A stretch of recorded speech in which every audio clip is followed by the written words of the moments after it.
Luis ভুইতনের গল্প পায়ে হেঁটে শুরু হওয়া এক বিলাসবহুল সাম্রাজ্যের জন্মকথা।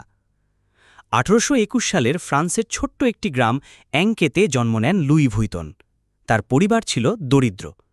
পিতা ছিলেন কাঠের কাজের কারিগর, মায়ের মৃত্যু ঘটে অল্প বয়সেই। বাড়িতে অভাব, শৈশবের আনন্দের বদলে দায়িত্বের ভার, অথচ ছোট্ট লুইয়ের চোখে তখনও একটা স্বপ্ন, একদিন আমি এমন কিছু করব যা মানুষকে আমার নাম মনে রাখতে বাধ্য করবে। কিন্তু পরিবেশ কখনও স্বপ্নের সাথে তাল মেলায় না। সৎমায়ের অত্যাচার, পিতার অবহেলা আর গ্রামের সীমাবদ্ধতা তাকে বারবার একটাই কথা শোনাত, তোমার মতো গরিবের কোনো স্বপ্ন পূরণ হয় না।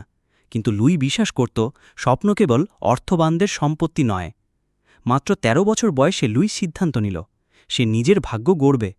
পকেটে তেমন কিছু ছিল না, শুধু ছিল অদম্য সাহস। গ্রাম ছেড়ে পায়ে হেঁটে রওনা দিল প্যারিসের পথে। ৪৫০ কিমি দীর্ঘ সেই যাত্রা ছিল ভয়ঙ্কর কষ্টের।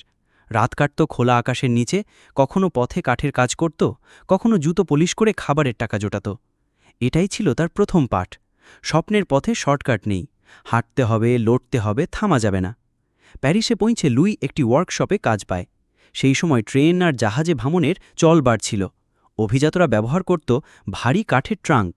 লুই সেখানে শিক্ষানবী হিসেবে কাজ করতে করতে শিখে নিল কিভাবে সেরা মানের ব্যাগ বানাতে হয়, কিভাবে কারিগরি আর সৃজনশীলতাকে একত্রিত করা যায়। ১৮ বছরের মধ্যেই লুই হয়ে উঠেছিল দক্ষ কারিগর। তার কাজের নিখুঁততা নজর কাড়ল প্যারিসের ধনী পরিবারের। একসময় তিনি নেপোলিয়ন তৃতীয়ের স্ত্রী ইউজেনির ব্যক্তিগত ট্রাঙ্ক নির্মাতা হিসেবে কাজের সুযোগ পেলেন। এখান থেকেই তার যাত্রা নতুন মোড় নেয়। ২১ বছর বয়সে লুই নিজের ওয়ার্কশপ খোলেন। বাজানে যে ট্রাঙ্ক ছিল সেগুলো ভারী ও অকার্যকর। লুই উদ্ভাবন করলেন হালকা ফ্ল্যাট টপের ট্রাঙ্ক, যা সহজে গুছিয়ে রাখা যায়। শুধু ট্রাঙ্ক নয়, তিনি বানাতে শুরু করলেন স্টাইল আর ফাংশনালিটির মিশ্রণে ব্যাগ। তার কাজের গুণমান এমন নিখুঁত ছিল যে অল্প সময় লুই ভুইতন নামটা হয়ে উঠল গুণমানের প্রতীক। কেস স্টাডি: লুই ভুইতনের সাফল্য মানসিক শক্তি। মনোবিজ্ঞানীরা বলেন, লুই ভুইতনের সাফল্য শুধুমাত্র কারিগরি দক্ষতা নয়, বরং ৩টি বড় মানসিক শক্তির ফল। ১. রেজিলিয়েন্স, মানসিক সহনশীলতা। এত অল্প বয়সে মায়ের মৃত্যু, দারিদ্র্য, নির্যাতন, তবু স্বপ্ন মা ছাড়ার মানসিক শক্তি। ২.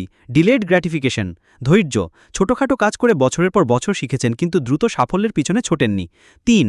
গ্রোথ মাইন্ডসেট, শেখার মনোভাব। অন্যদের তৈরি ট্রাঙ্ক দেখেই ভিন্নতা আনার সাহস করেছিলেন। এমন মানসিক দক্ষতায় তাকে এক কারিগর থেকে বিশ্ববিখ্যাত উদ্যোক্তায় রূপ দিয়েছে। আজকের লুই ভুইতন এক সাম্রাজ্যের রূপকথা। ১৮৯২ সালে লুই ভুইতন মৃত্যুবরণ করেন।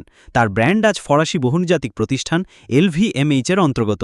২০২৪ সালে লুই ভুইতনের মূল্য প্রায় $৩০০ বিলিয়ন।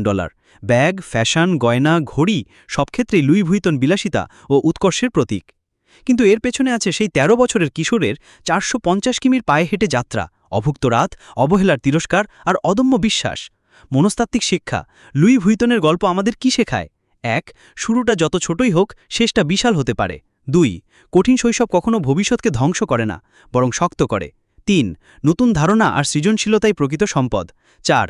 সাফল্যের মূল হল অধ্যবসায়, ভাগ্যের ওপর নয়। লুই ভুইতনের জীবন প্রমাণ করে, স্বপ্নের আকার নয়, স্বপ্নের শক্তিই সাফল্য নির্ধারণ করে। আজকের জন্মের জন্য তার গল্প এক জীবন্ত বার্তা। তুমি কোথা থেকে এসেছো সেটা গুরুত্বপূর্ণ নয়, তুমি কোথায় যেতে চাও আর কতদূর হাঁটতে রাজি আছো সেটাই তোমার ভবিষ্যৎ ঠিক করে।